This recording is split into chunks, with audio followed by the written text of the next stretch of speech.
Or I can record on the computer and then we're going to save room in the cloud, I guess. Right, Dominique? Hey, Nalini and Mika.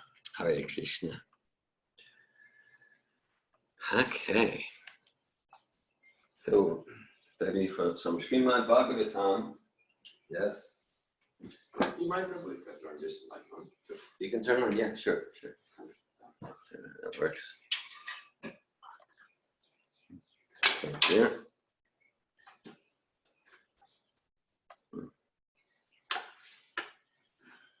All right, thanks.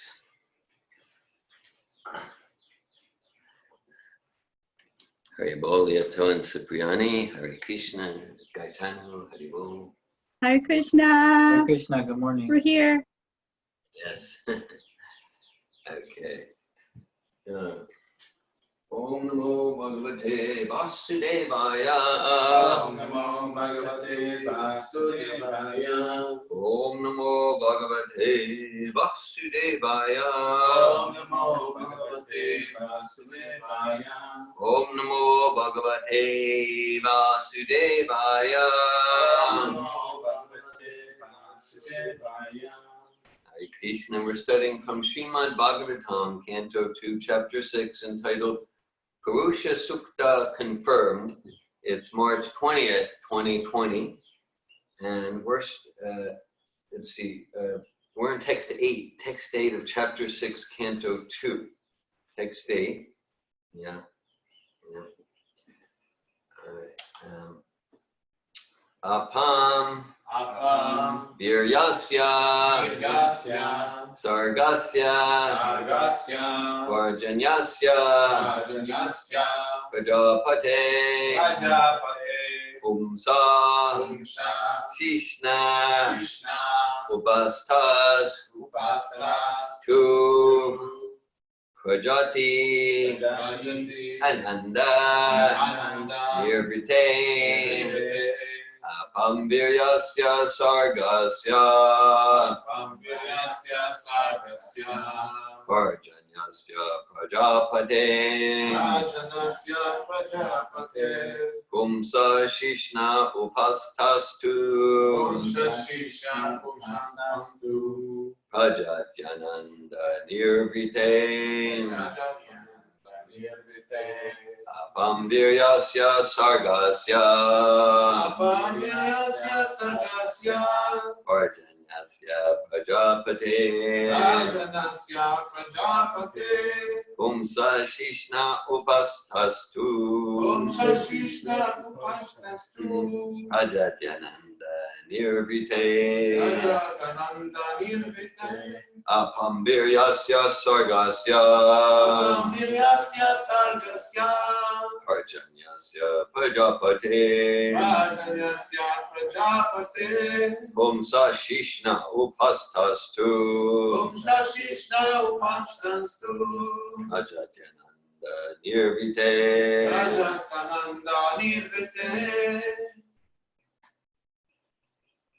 Apamviryasya Sargasya Varjanyasya Prajapate Pumsa Shishna Upastastu Rajatu Ananda Nirvite Prajatyananda Nirvite Apamviryasya Sargasya Varjanyasya Prajapate Pumsa Shishna Upastastu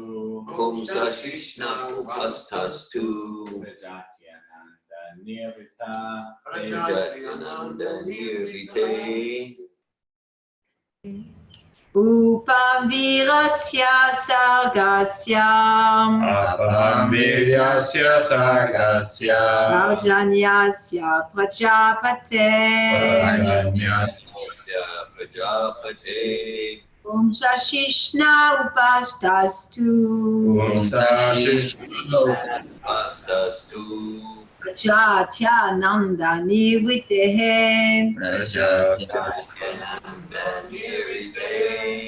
Apamiryasya sargasya Apamritasya sargasya Janyasya prajapatehe Bhajanya asya prajapate Musashishna upastastu Om Shashishna Astastu Rajatyananda nirvitehe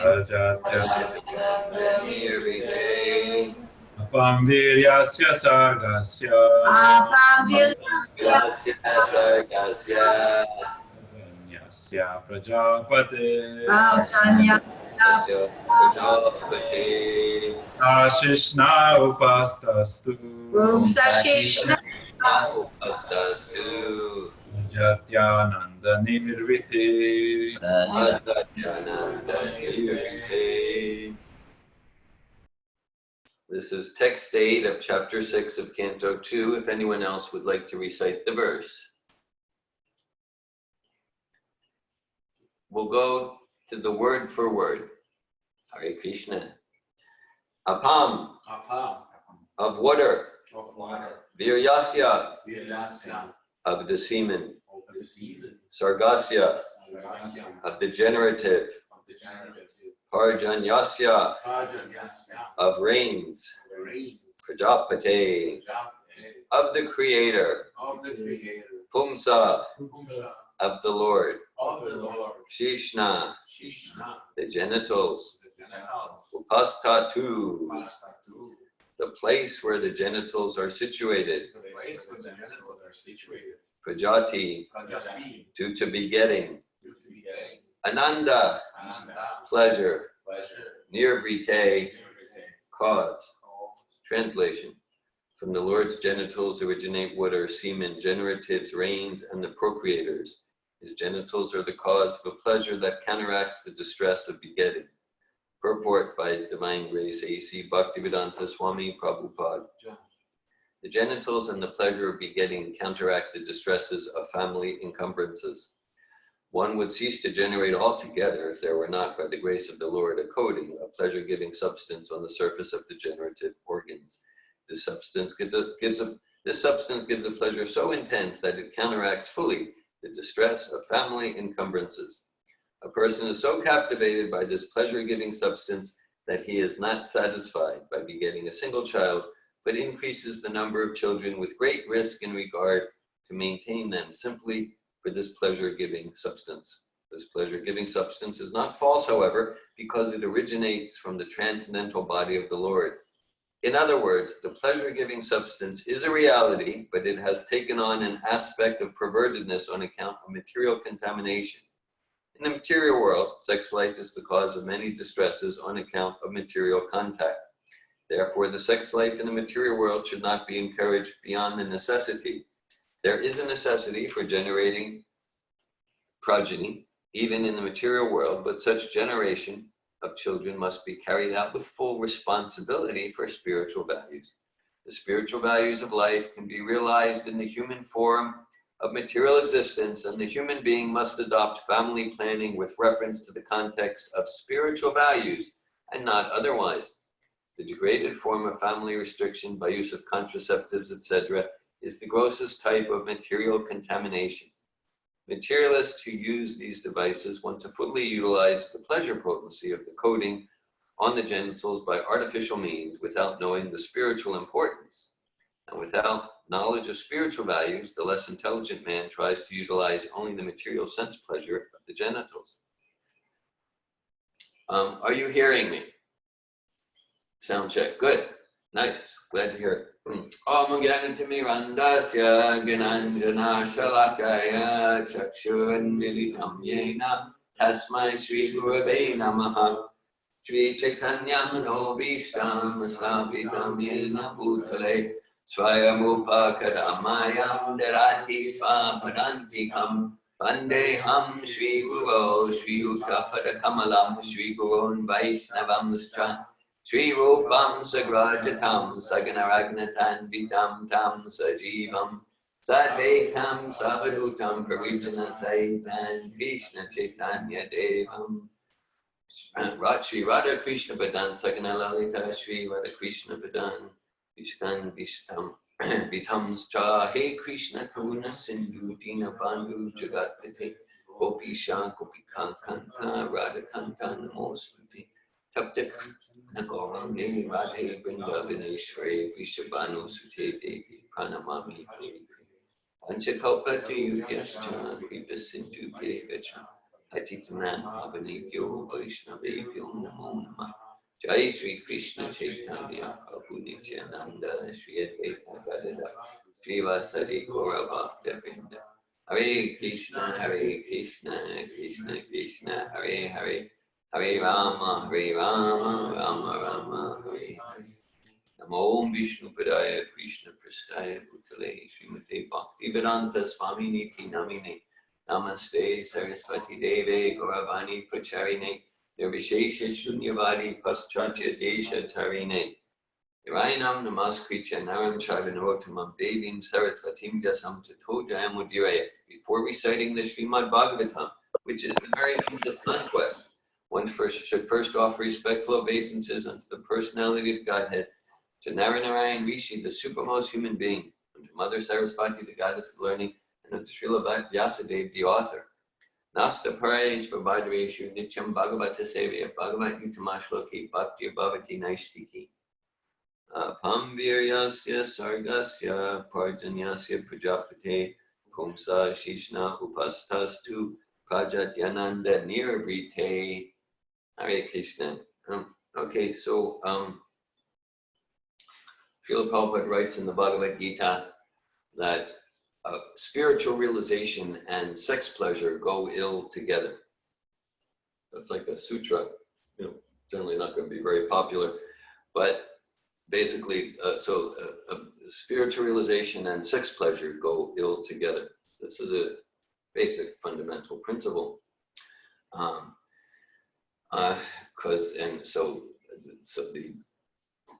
This script describes about the cause of a pleasure that counteracts the distress of begetting, and Prabhupada writes that about a pleasure so intense, so sex pleasure, it's intensely pleasurable, and it will cover over the realization.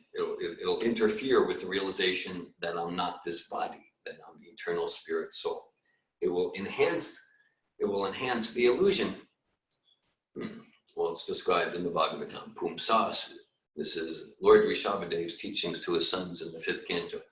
Pumsas striyam vitulibhava metam tayor mitari dayagranti mahu ato grihakshetra sutaptaviter janasya moho yamaho mameti. Some of the attraction, sex attraction between man and woman.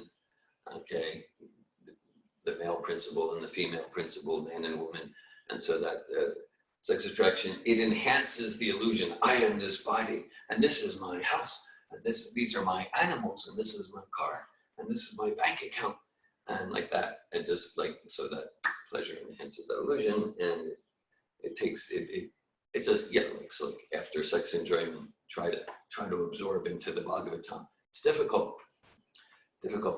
So it gets in the way of spiritual realization, and meaning understanding I'm not the body, I'm spirit soul, and with enthusiasm I serve Krishna with love and devotion. So the intense bodily pleasure of the sexual activity, it covers over that realization. Okay, so I'll just quote Prabhupada's purport again from the Bhagavad Gita. So spiritual realization and sex pleasure go ill together. Basic principle, and it's sort of like obvious for anyone who's a little honest. But Bhaktisiddhanta, he would say, Prabhupada would quote Bhaktisiddhanta, this is the society of cheaters and the cheated. So the idea is like, what do you mean sexual pleasure and spiritual realization go ill together? I'm doing Tantra, don't you know? No, I'm doing Tantra. No, I'm taking a course, and the idea is that the more sexual pleasure, the more spiritual you are. And of course, that's very attractive because I want to be spiritual, and I want to be seen as spiritual, and I don't want to give up sex pleasure. So if I just pay you $350, per week for the next 2 months, then I get to be spiritual and increase my sex pleasure. So this is the society of the cheaters and the cheated. Really, we're just saying the obvious. That's the problem with, like, you know, sometimes probably would say, like, no, we have these principles. That's why we might, you know, not be so popular. If you're selling diamonds, you won't get too many buyers, things like that. So this is not about good or bad, right or wrong. That's not what it's about. It's just like, okay, if I were to let go of this watch, then the force of gravity will pull it to the ground. And just like, are you saying gravity's bad? Or it's not about, it's just like a universal law. So if we, so that's why it's recommended for someone really interested in the higher values of life, tapasa brahmacharya, to do brahmachari, to restrain the itch. Sex pleasure is compared to an itch. So that's a verse from Prahlad Maharaj. And the idea is that, so the griha meti, the goal of life is that sex pleasure. And of course, to enhance that, you need a nice house. You need the whole Hiranyakashipu thing, gold and soft cushions and insurance policies and things like that. Okay, and then, and so Prahlad Maharaj says, these fools, they think this is the goal of life. And one who's really spiritually intelligent resists the itch, doesn't scratch the itch, tolerates the itch, and like that. And then, yeah, okay. So, yeah. So, again, back to Rishabhadeva, 5th canto. He says, Nayam dehu deham bhajam viloke kastam kaman arte did bhujamye. Rishabhadeva is encouraging us, don't settle for the types of pleasures that are available to the pigs and the dogs and things like that.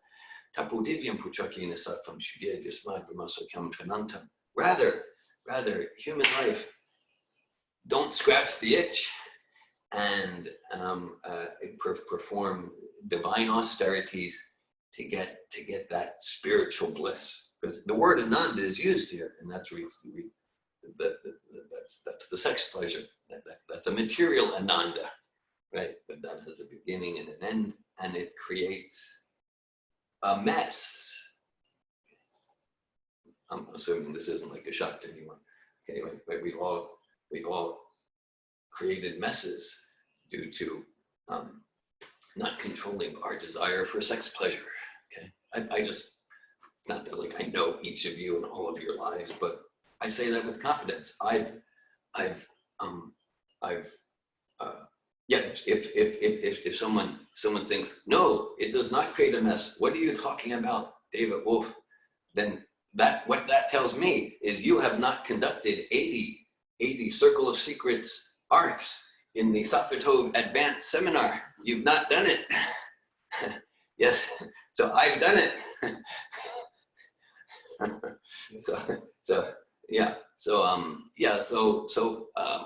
The vast majority of the message of what's here, it's around attachment to this intense pleasure called sex pleasure, and it is pleasurable, and then attachment to it and indulgent, and then we become slaves of it, and we create messes in our life and lots of shame. Are you trying to shame me? It's not that I'm trying to shame you. It's that I've conducted 80 Circle of Secret arcs. I've conducted thousands of coaching sessions, etc. So I hope you're following what I'm saying. It's not about good or bad or right or wrong. It's about, if I drop this watch, it's a universal law. So it's about, if gravity acts in a certain way. That's it. And so again, so spiritual realization and sex pleasure go ill together. Absolute principle.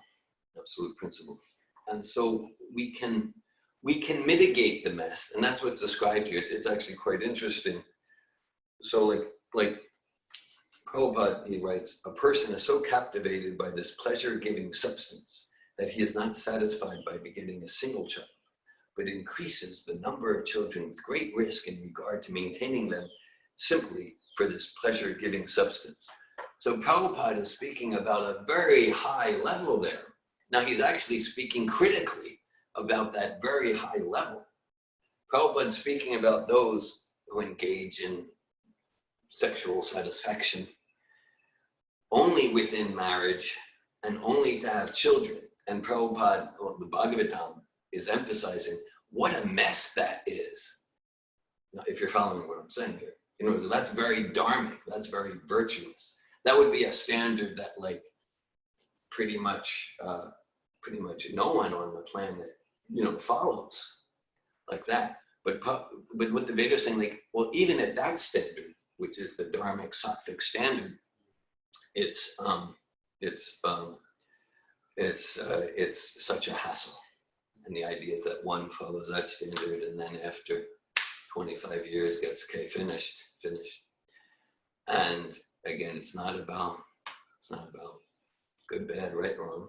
So then if we indulge for this pleasure-giving substance, this intense pleasure-giving substance, if we indulge outside that standard, I'm not speaking in terms of morality, then we just create more of a mess and more shame and more numbing the shame. And that's what we do. And just, if I drop the watch, it'll fall to the ground. Okay. Yes.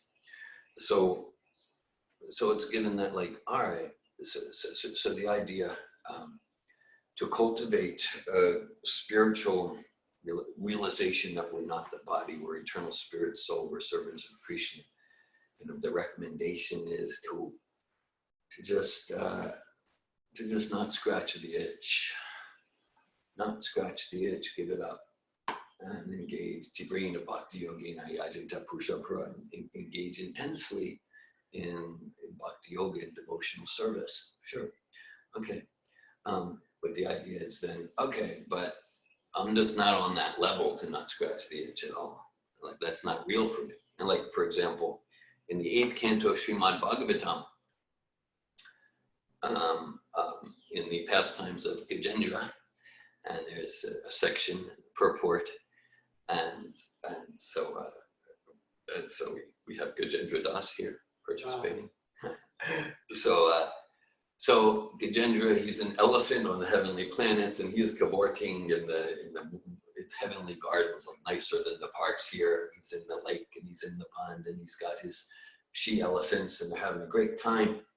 But then Gajendra gets attacked by crocodile, and then they fight for like thousands of years of the demigods, or some incredibly long time. And the idea is typically an elephant is stronger than a crocodile, and the elephant would win. The elephant would win the battle. The elephant would destroy the crocodile. But the Bhagavatam and Prabhupada make the point, because they're fighting in the water. The elephant is not at home in the water. The elephant is not at home in the water. And we got Gajendra showing, Gajendra Das is showing the picture of Gajendra from the Bhagavatam, Hare Krishna. So thank you. This way he's surrendering. Sarvadraman Pritya Gyamam Enkam Sharanam Raja Antam Sarapapibhyo Mokshami Mokshashami Mashucha. Krishna says, just surrender unto me. Abandon all religion and yoga practice. Just surrender unto me. I shall deliver you from all sinful reactions. Mashucha, do not fear. So the idea is that because Gajendra is not, the elephant's not on his home turf, so the crocodile's winning. So Prabhupada in the purport, and it was at a time in the movement when many who had taken sannyas is like, it's a lifetime commitment. No more, I'm just not indulging in this pleasure-giving potency. I'm going, tasmad gurun prabhadite. Yes, I'm going for the highest purpose of life. And so sannyas make it lifetime commitment. But many of those men who did that, they're like in their 20s, it was premature, it was artificial. And then Prabhupada was noticing that, yeah, they're going back to, they're creating big mess. They're creating big mess. And they're going back to all sorts of sexual activity that's not dharmic, definitely not transcendental, and like that. And so Prabhupada writes in the purport that Gajendra, the elephant, on the land, he's solidly situated. So similarly, we should situate ourselves in whatever ashram. An ashram means a place where spiritual progress takes place. So an ashram isn't necessarily like a house or a building. So that's why there's the Griya Medi. Griya Medi is married life where the goal is sense gratification, this intense pleasure-giving potency. And there's Grahasta, and that's householder life, married life, where the goal is actually spiritual values and self-realization and becoming pure, supporting each other and our children to become pure devotees of Krishna. So Prabhupada makes the point that he's talking about those sannyasis who, who was kind of artificial, and then they say no. So then get married, be dharmic, have some enjoyment, and do it within the container of the Vedic Shastra. And then there's gradual advancement, and there's still mess. Not like there's no mess. There is mess, and the mess is minimized compared to if we endeavor for this intense pleasure-giving potency outside of the dharmic regulations. Krishna says in Bhagavad Gita, Yashastra vidimutsrija vartate kamakarata nasa siddhim avatnoti na sukham na param gati. Krishna says, if one tries to enjoy the senses outside of the sattvic dharmic regulations, then there won't be happiness, there won't be perfection, we won't advance towards the supreme destination. We just degrade the soul. We cover the diamond soul. We degrade the soul more and more. So ultimately, it's a lifetime to get fully detached and not interested from this intense pleasure-giving potency. And the idea of, oh, I'm still interested and I want to act on it. So as much as possible, regulate it. So then we make gradual advancement. Otherwise, we're spinning downwards. And so spiritual realization and sex pleasure go ill together. So to fully eliminate desire for mundane sex pleasure, that's not a cheap thing. Not a cheap thing. Okay, and really the only way to do that long term is intense absorption in devotional service. There's just no shortcuts. There's no cheating. I mean, we can cheat, but we're not gonna make progress. We're not gonna fool the super soul. So just intense absorption. So that verse I quoted from Rishabhade Pumsa Striya between Bhava Metam Tayo Mita Vida Granti Mahu. Granti means knot in the heart. So the sex union tightens the knot in the heart. That's what I mean. Like it just doesn't go well with spiritual realization. It just doesn't go well. We've said that like 15 times in this class so far. So yeah. So because it's important for us to hear if we really want to make progress. I mean, if we really want to make progress, not a show of progress, we need to get that point, at least intellectually, and stop rationalizing, at least intellectually. So in that intense absorption in the hearing, the chanting, and all the limbs, all the processes of bhakti, it's described in the Bhagavatam. Shinvatam Swakata Krishna Punya Shravan Kirtan Vidyanta Stoya Bhajani Vidunamti Saritsatam. Sri Krishna, the personality of Godhead, who is the super soul Paramatma in the heart of all living entities, and the benefactor of the truthful devotee, cleanses the heart from material desire. For the devotee who has developed the urge to hear his messages, which are in themselves virtuous and properly heard and chanted. So to pierce through, to cut to shreds that knot in the heart, intense absorption, hearing and chanting, and then Krishna helps us just as Garuda helped the sparrow to empty the ocean. Vidyate vidyakrantish chijante sarvasamshaya kshyante chasya karmani drishta evat manishvare. Okay, so through that process of hearing and chanting and serving the pure devotee, Srila Prabhupada then the knot in the heart is cut and all misgivings are slashed to pieces. The chain of fruitive activities is terminated, is ended, comes to a close when we realize who we are, spirit, soul, and one sees the self as master. And again, indulgence in this intense pleasure-giving potency, it strengthens the illusion that I am this body and I'll be happy by satisfying the body. That's why it's encouraged. Give it up. Not ready to give up. We appreciate that with empathy. Okay, then at least regulate it.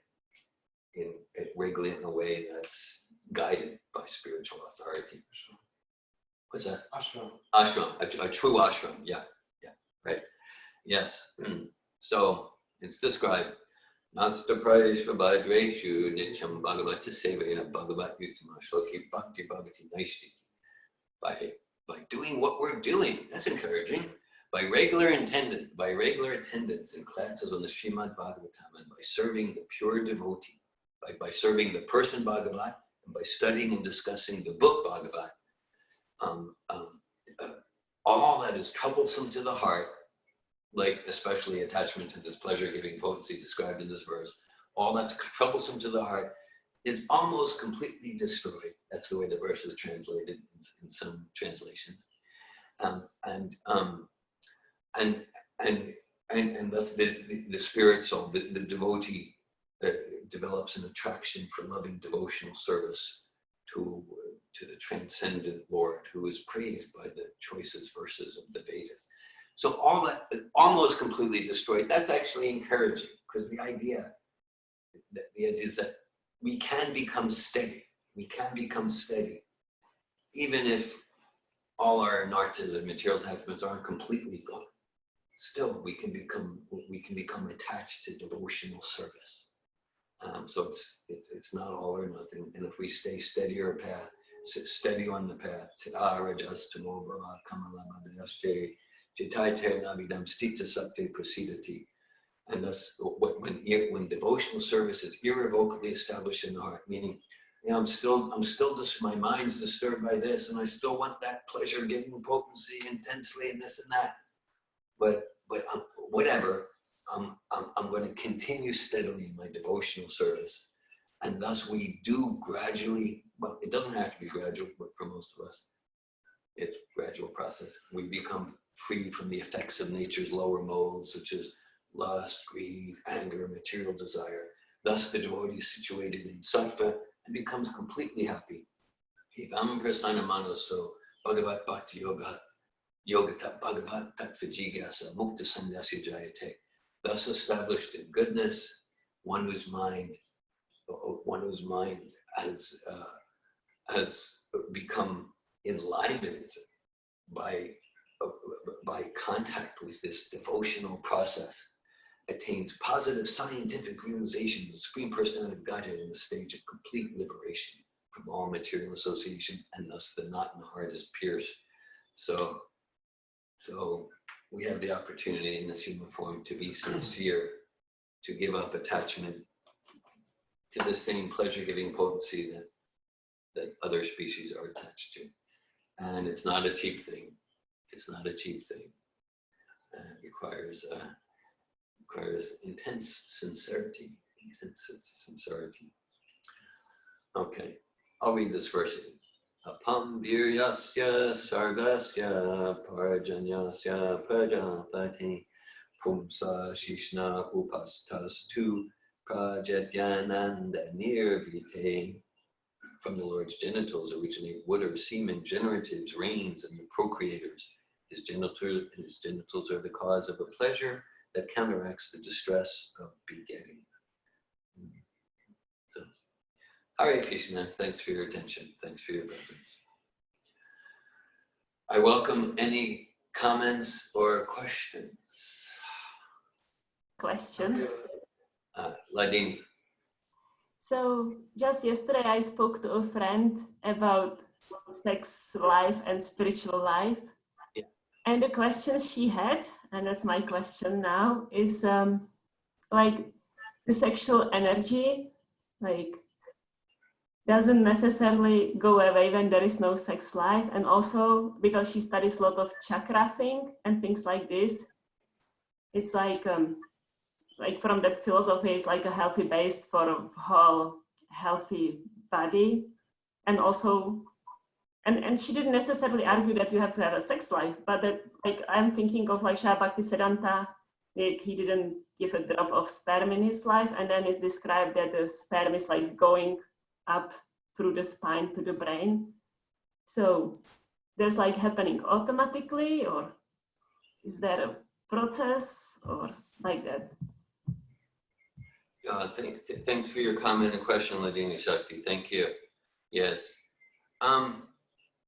No, it doesn't happen automatically, and you know, so that's why, like, my understanding is, because you know, like, if we don't have a process that really gives us a higher taste, well, there's the Apostle Paul.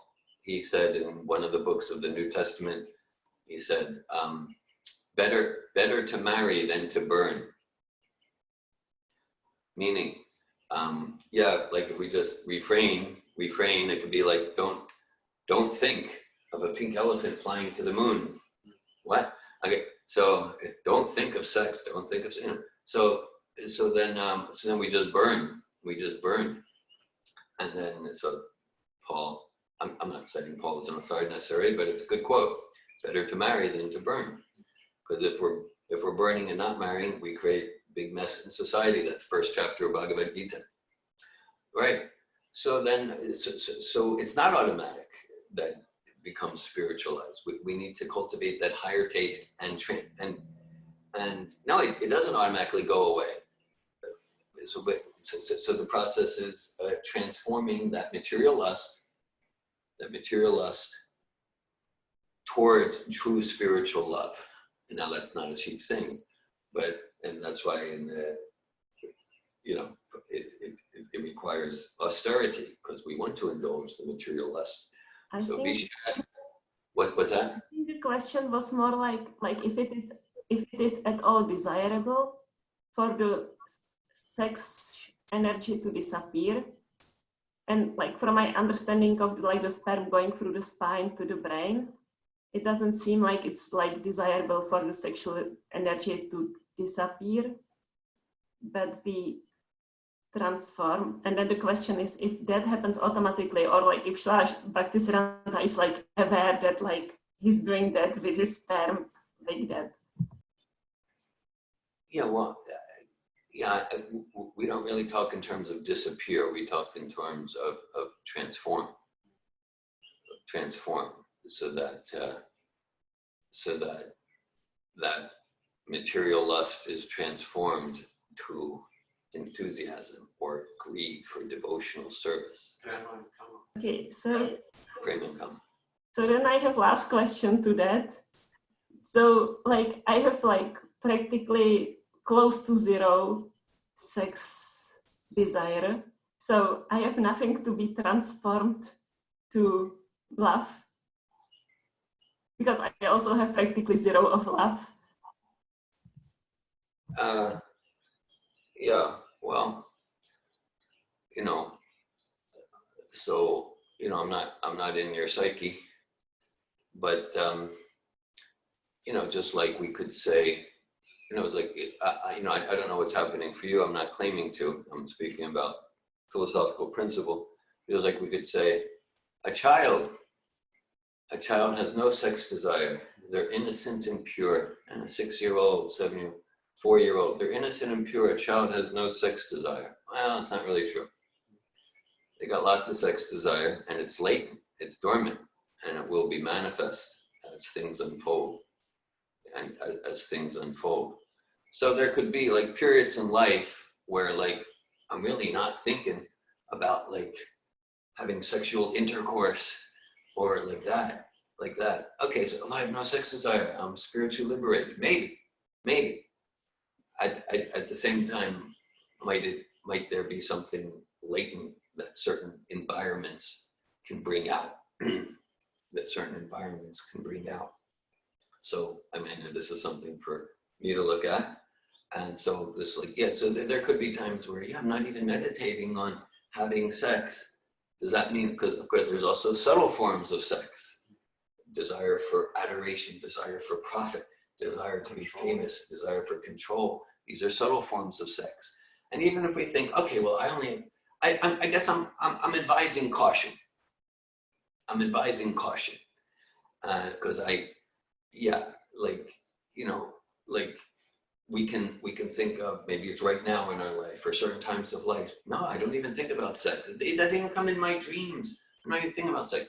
Maybe we're really liberated from gross sex desire. And I'm not trying to be cynical, but it could be, you know, kind of like, you know, the 5-year-old child. It's not that he or she has no sex desire, it's just latent.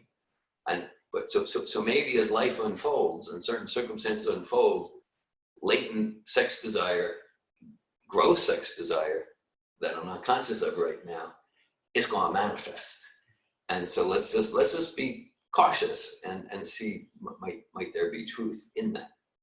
And then if it's like, no, really, they're just like, it's not there at any level. There's nothing that can, and you know, like let's say something like, you know, I was a meat eater at times in my life. So it's true, there's, as deep as I go, there's nothing in me that wants to eat meat. There's no emotion, stress or happiness that will move me to want to eat meat. So I really rid myself of that anarta. Okay, that's not true for sex desire for me. So I'm advising caution. And if it's really the case, no, there's nothing in me that has any desire for the actual sexual intercourse act. Maybe that's true. Okay, then that's like a freedom. That's a freedom. It could be true. Then we get to look at more subtle anartas, desire for fame, desire to be seen as a spiritual person, things like that. So that's the response that comes to me. Hare Krishna. Hare Krishna, Malini.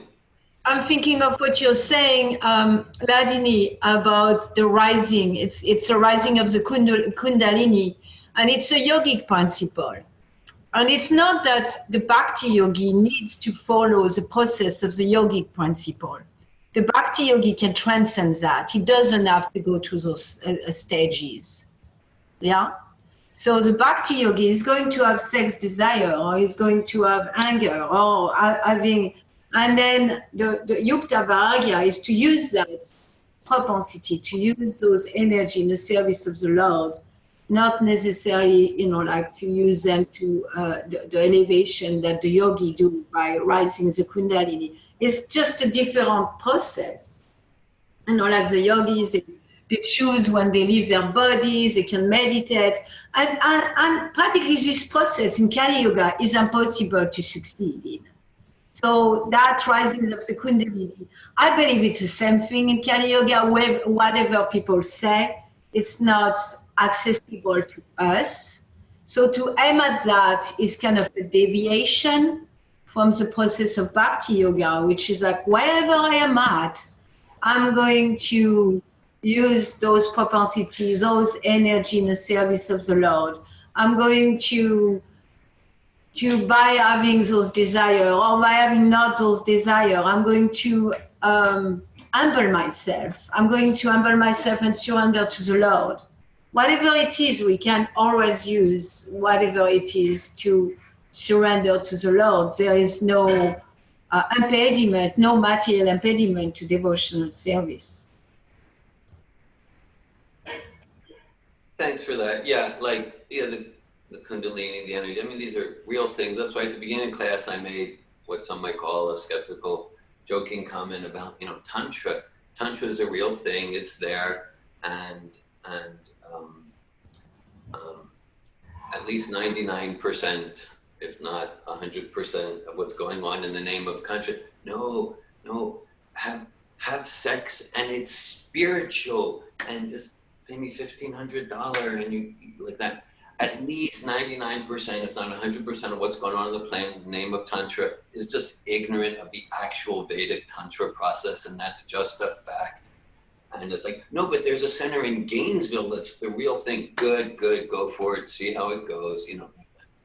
So, yeah, so the same, you know, sure, there are processes even described in the Bhagavatam. Narada Muni describes it. Yeah, it's Narada Muni describes the process where it's like if there's a fire and this lust, this pleasure-giving potency, it's described like Dushprain and Elena Chat described like a fire that burns ever greater. But there, like, it is possible, Narada Muni describes this in the 6th canto, if we just pour a whole gallons and gallons of fuel on a fire, the fire might be extinguished. That could happen. There's different philosophies. And no, just indulge fully. And that'll be the real spiritual thing. Oh, great. Okay. So that's actually described in the Bhagavatam. But the vast majority of the time that we pour great fuel on the fire, then maybe temporarily the fire will decrease because we're tired, but then the fire explodes with greater ferocity. That's the general process. So that's why we just douse the fire with tons, gallons of fuel. It's like indulge recklessly. That could make one so sick that I'll give it up forever. But generally, that's not what it generally means. Like, it's not the recommended process. I have a comment. Yeah. I really like the purport and how I really like how Krishna plays with us or like help us in the prison house, because that coating is speaking about the coating that's coming from Krishna. So the coatings that he's putting on the genitals that create the great pleasure, then he will lead for us to get entangled in family life. And the entanglement in family life is going to, in itself, like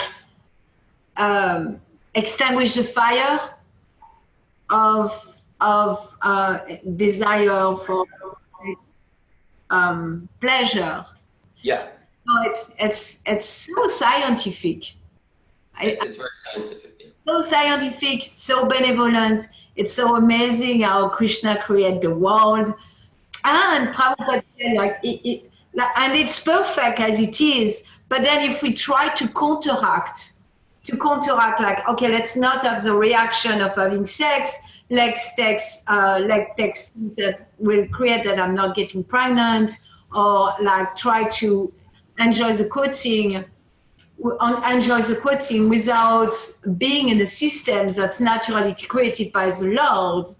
Then in that situation, then there is no chance for us to be free of it or to make spiritual advancement.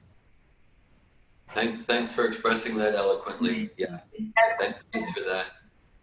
I'll just make, I wouldn't feel complete if in this discussion we didn't mention the verse in Bhagavad Gita, Dharmo Virudo Bhuteshu Kamosmi Bharatar Shaba.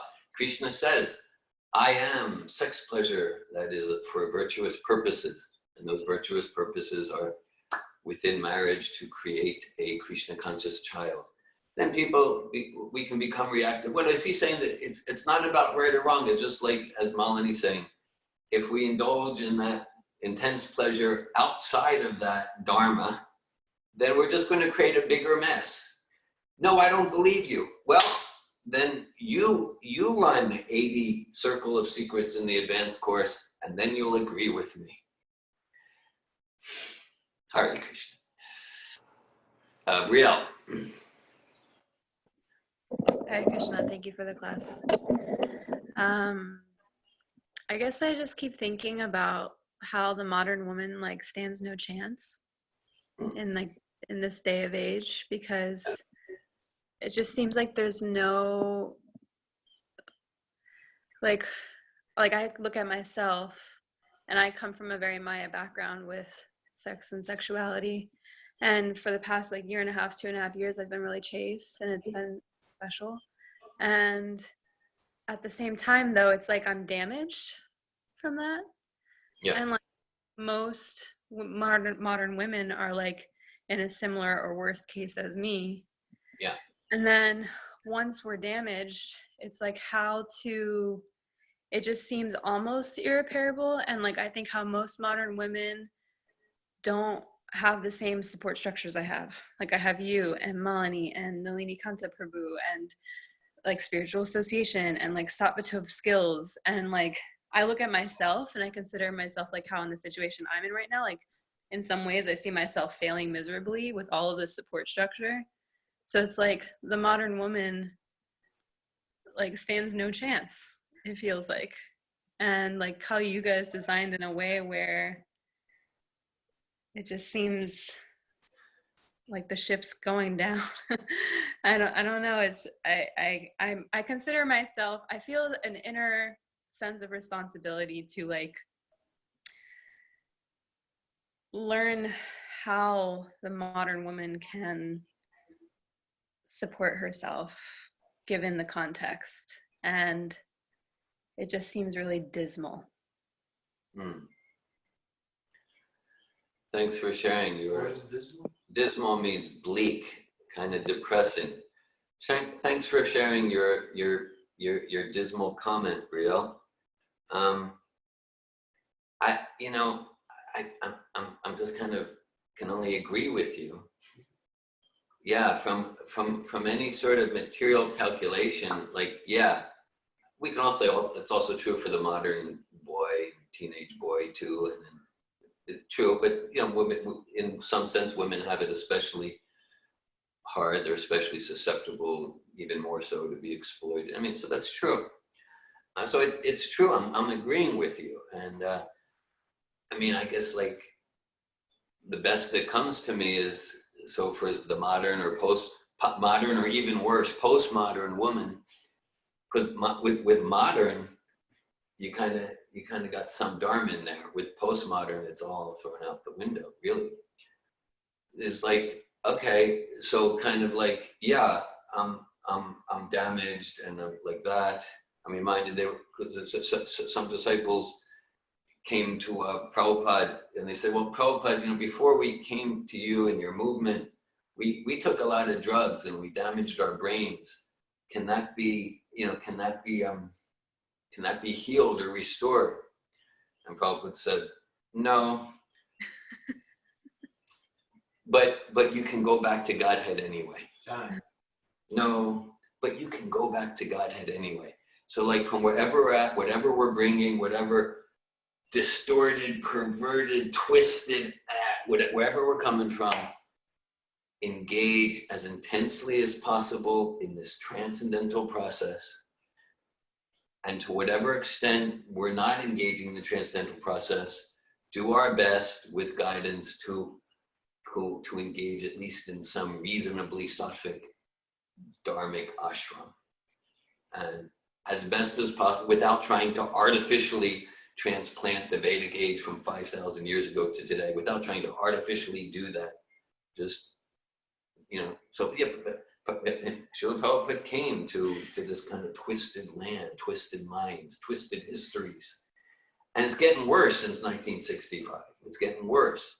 So then Prabhupada, okay, whatever, engage in this transcendental process, chant 16 rounds per day, read Bhagavatam, and then as best as possible, to whatever extent we're not fully absorbed 100% in the transcendental process, I'm only 2% absorbed, 50 or whatever. Okay, then for the rest, do our best to create a safety net that's guided by dharmic principles. Do our best. Thank you. Thank you, Brielle. Hare Krishna. Ramachandra, then Damini. When I hear this verse, kind of the first thing that comes to my mind is how Prabhupada says that our degradation from the sattvic Vedic culture is in the same time our greatest misfortune and fortune in terms of that we can detach ourselves from thinking that we can have like a spiritual world here and everything will be perfect, but at the same time we don't know how to arrange things, so we're not going to create more mess. And I see that actually as a great opportunity, that contrast, to really grasp the essence of what is Krishna consciousness. It's not Varnashram, it's not having a perfect family, perfect sattvic children, perfect, it would be nice. Yeah. But it's not something that will, necessarily provide our ticket back home, back to God. Yeah. But it's really grasping what is what makes us Krishna conscious, what makes us happy in Krishna consciousness. Because this mess, even though it's pleasurable, it's not gonna give us that. But the practice that Prabhupada gave us, the simple practice, the simple grihastha ashram, brahmacharya ashram, whatever we find ourselves in, can give us this rectifiable mess that we can find happiness with Krishna, not with some material thing. Thanks for that. Thanks for sharing that. Hare Krishna. Bhaktin Dominique. And then I saw other hands up too. Bhaktin Dominique. And then Gajendra Prabhu. I saw his hand up. One comment was, what? I'm making a mess. I've been cleaning up my mess, and I'm doing conscious parenting, and you can see the results of me cleaning up my mess. So I was having like a joke in my mind, like, you telling me but I'm cleaning it up, and I've got these tools, and I'm cleaning, and so that's just a joke, but pretending to be defensive. And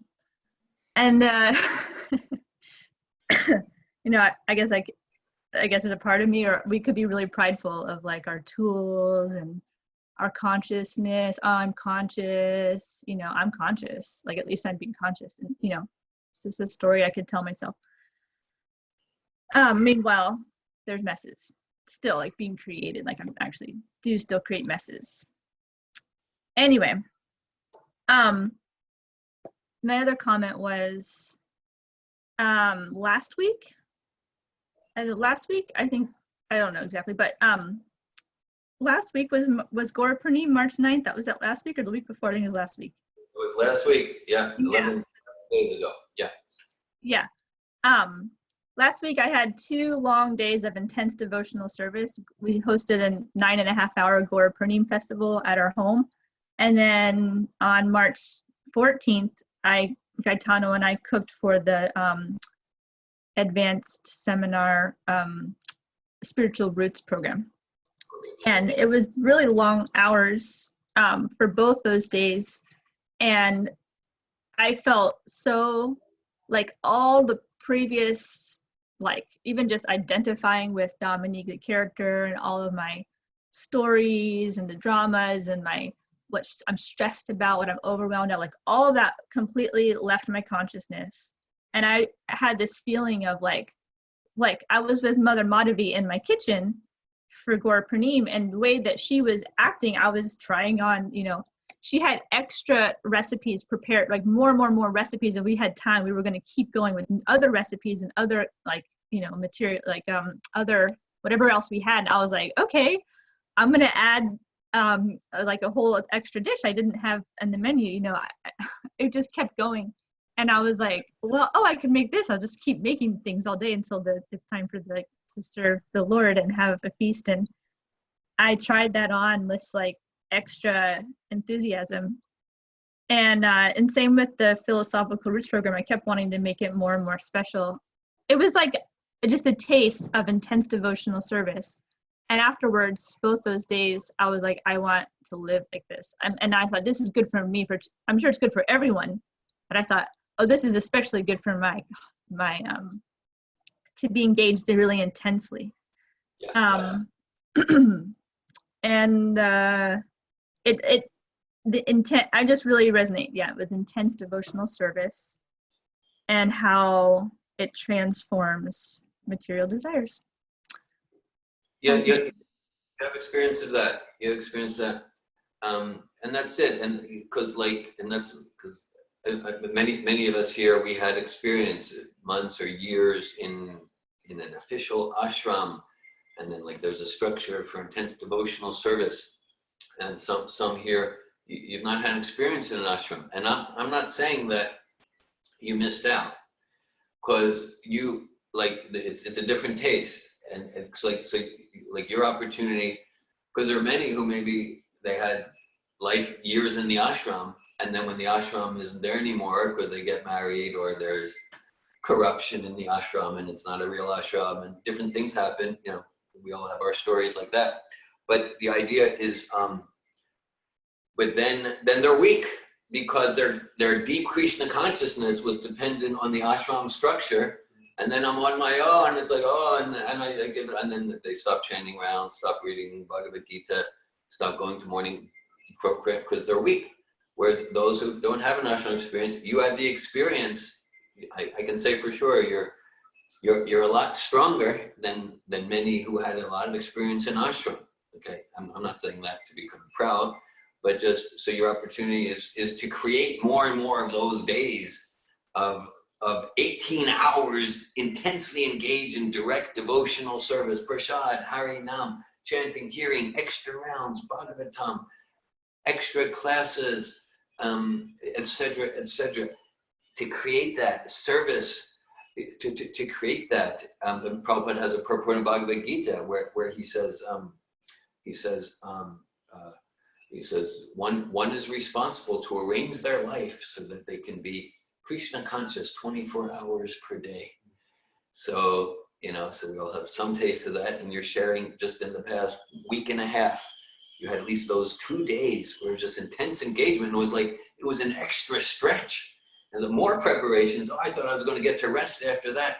And that's the mood, always stretching ourselves. Sleep less, sex less, defense less, eating less, more devotional service. In a way that's steady, that's sustainable, but to arrange our life to create more and more of that spiritual bliss. Just in your sharing, I'm remembering of a particular day for me. Some of you know my story. I started taking prasad in State College, Pennsylvania in 1980, and I didn't chant around until 3 years later. Then I backpacked around Europe, started chanting 16 rounds. And in that summer of 83, I stopped at a festival at Villa Vrindavan. It's a beautiful ashram outside of Florence, Italy. I think it was originally built by Machiavelli or some Italian philosopher or writer or something like that. Beautiful place. And so they had big festivals there. They had the Janmashtami festival there, and the Janmashtami festival. I was this hair much longer than mine now. I had a big Jufro, and I was a backpacker. And anyhow, but they had 1,108 preparations for Janmashtami. That's where I was convinced this is the spiritual process for me. Till then I had some doubts, but then it was very clear. So anyhow, and then there was one day, and I was talking to some devotees from Israel, because they heard I was coming to Israel. I was talking to Danavir, Rukmini, Nityasiddha, because they heard I was coming to Israel, so we had some connection. But anyhow, and there was the day of the festival, I think I was like washing pots. I was in the kitchen. I chanted 16 rounds. I heard the class. I was looking at the deities and I was reading, and it was like maybe I slept 6 hours and 18, and I just remembered like I was actually not feeling hunger. Samadhi. It was samadhi. I wasn't feeling any sex desire. I wasn't even thinking about sex. And I wasn't wanting to sleep. I truly felt myself transcendental to so-called bodily needs. And I got this is a real transformational process. And I wanted more of it. And I still want more of it. And my main frustration is with myself for not arranging my life to be intensely engaged 24 hours per day. Hare Krishna. Thanks for sharing. Gajendra Prabhu.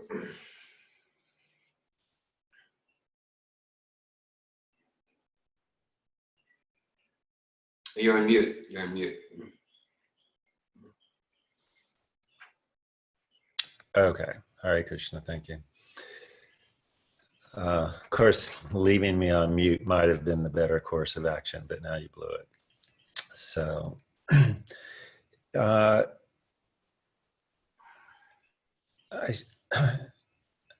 certainly relate to everything that's been said, and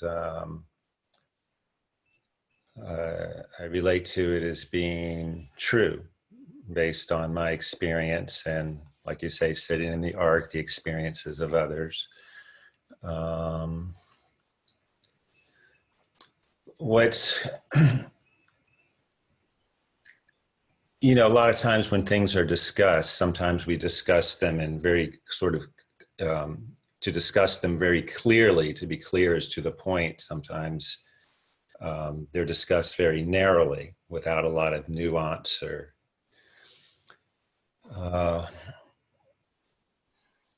so I look at the like the latency, for example, and when it comes to things like, you know, repression and avoidance, and I don't think that, you know, you or Prabhupada or anybody is acting, it is promoting to be avoiding or artificial in any way. We need to be, you know, true to our experience and have our experiences. So when it comes to the latency or the avoidance, you know, it's just like there was the one yogi that was meditating underwater for a long time. And I believe maybe he heard a sound of ankle trinkets or something like that. It was Sorbari morning. He opened his eyes and he saw fishes copulating. Okay, yeah.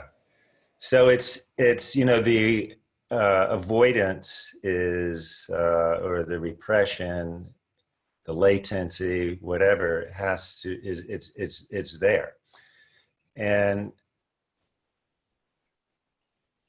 so there's a lot of stuff that goes on. So it's like, you know, you said, like somebody might be in a brahmachari ashram. There's a lot of avoidance and even slightly misogynistic belief systems about women and things like that.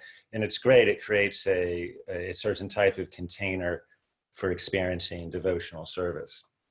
But it's not really a free, liberated state. You know, what I understand of the goal is to be purely unconditionally engaged in serving Krishna, thinking about Krishna, remembering Krishna. I mean, that can include everything if it's connected to Krishna, but it's really about not leaving that place of Krishna consciousness, but always remaining present with Krishna. And I've noticed for, you know, in my life, you know, over the years, relationships that I've got experiences of, a lot of mixed experience, that I realized a lot of it was about just trying to practice presence.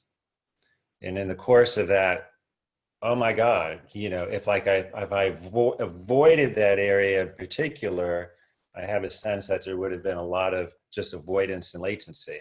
But because I've sort of been willing to go to those realms, even if you know, triggering and painful, that it actually you know, served a purpose. But it always keeps coming back to trying to really deeply go into remembering who I am as a servant, not losing presence with Krishna, and so you know, the more that things seem that we're willing to go places. I'm not really trying to like advocate this for somebody. Like if you're in pure sattvic mode thinking of Krishna, don't worry about it. But if there are some scars and latent things, it's almost unavoidable. It's like Krishna, maybe not personally directly, he's not saying, hey, I don't have time right now, Radharani, I've got to like deal with this issue. No, but somehow through the agencies of like arrangements are made for me, and it's really clear, and it might involve you know, things that turn up, you know, there can be sexual attractions and engagements, and you know, the stuff that you said, it usually a lot of pain and triggering involved in that.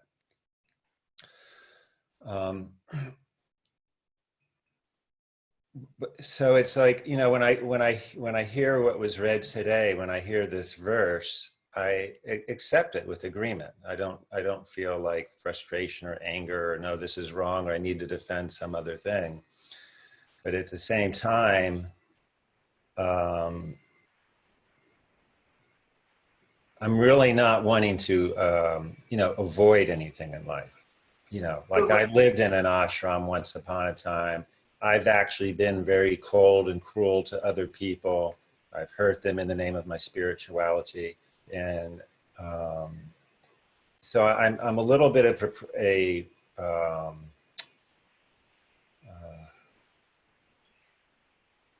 it almost seems unavoidable to the path sometimes. Not ultimately, but in the present moment, my wanting to practice being present with Krishna, it causes me to look at, like there's an ideal. And I think about like when the prostitute was sent to Haridas Thakur. Like I sort of love that, because when I look at that, it's like, I'm thinking, oh yeah, he was really immersed and he was really pure. Like he just handled that so smoothly. He didn't have to like forget Krishna and serve her like materially, or like he didn't start like worrying about her, like maybe I can compromise here, or like he just sort of like stayed present with Krishna. You know what I mean? He did not have that stuff seemingly that would cause a reaction or entanglement. Yeah, and he also didn't feel a need to start lecturing her or telling her she's a prostitute. Like, it was kind of good. I appreciate your sharing and your stance, and I feel safe to say we've all gotten ourselves into messes. Maybe some of us more, some of us less. Messes that are not connected with transcendence and not connected with dharma, just lower mode V-karma messes. And whatever messes we're bringing, whatever messes we get ourselves into from here on, let's be present with that principle. How can I see this? How can I see this? How can I respond to this for my self-realization and for my deepening appreciation for Prabhupada and Krishna consciousness? Whatever lower mode toxic messes we create related to this intense pleasure-giving potency or whatever, let's endeavor to cultivate, okay, how do I get to see self-realization in this, while simultaneously understanding that, at least philosophically, that to the extent that I transcendentally, or at least dharmically, I'm going to minimize the mess. At least philosophically, let me get that. Bhakti Keith. So I'm just gonna, for my comment, honestly state where I'm at. Okay. And so I know that I want to be initiated. I know that's my intention. I'm thinking probably like 3 to 5 years. Okay. My intention. I know that I want to follow up the regular principles, and I know that I'm on the spiritual path. To go back to material life is not an option for me. Yeah. That's hell. You're clear. Yeah. Yeah. And but I understand where I'm at. Yeah. And like I heard when I took the advanced seminar before, somebody was one person in a couple, I can't remember if they said this inside or out the seminar, but it doesn't matter. I'm not going to say who it was or anything, but they said, oh, when we first got together, we used to have lots of sex. Yeah. But after we practiced our practices and developed our relationship, then at some point we realized that when we did this, we felt dirty. Okay. So they just gave it up. Yeah. So I mean, for me, not that I want to have like a free-for-all. Yeah. I recognize regulation. Yes. But I mean, that type of program seems to be where I'm at. Mm-hmm. And I'm okay with that type of situation. The repression situation is also quite tough. It's burning. Yeah. Now I think it's coming up on 10 years since I even kissed a girl. So I mean, there's obviously some self-control there, but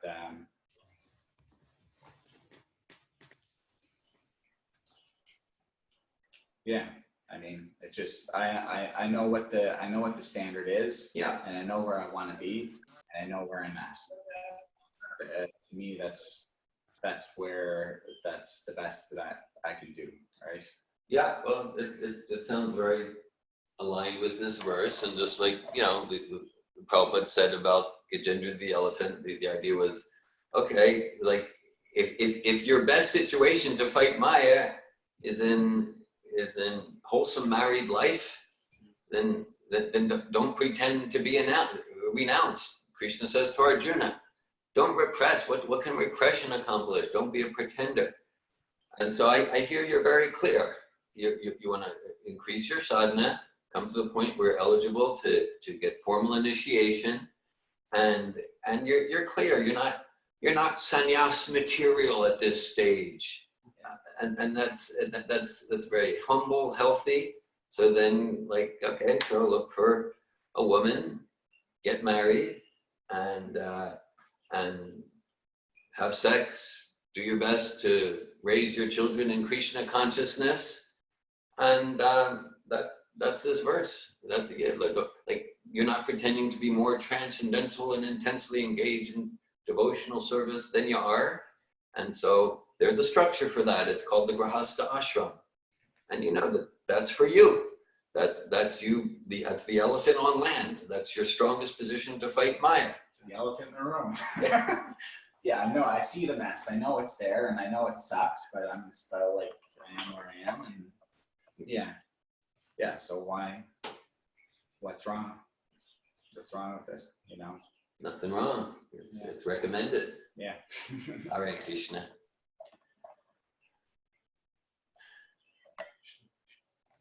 Well, thank you all for your presence and conversation. Thank you all. I appreciate your association, and so tomorrow, I think at Malini's ashram, she's going to, and this evening, Ramachandra and Bhakti Keith will have a program 7 to 8:30 available on this Zoom channel. So is it going to be on the Bhagavatam channel? Yes. Srimad Bhagavatam ki jai, Srila Prabhupada ki jai. Hare Krishna, thank you. Thank you, Prabhu. I have a question to everyone before we wind up. How are you breaking your Ekadashi? I made halwa here for the Prabhus. You like halwa, Keith? I'm not eating sugar right now. Oh my God, you cannot break Ekadashi. How are you breaking Ekadashi? Who made halwa? We're having Garanga potatoes for breakfast, so we're not breaking it like exactly. Oh my God. There's no Ekadashi if you don't break the Ekadashi. Maybe later today. Okay. I'm sending you all little with raisins. Ram Ram. Hare Krishna. Very good. What do I do to end it? End meeting in the right corner. Malini, Krishna. in 10? Yeah.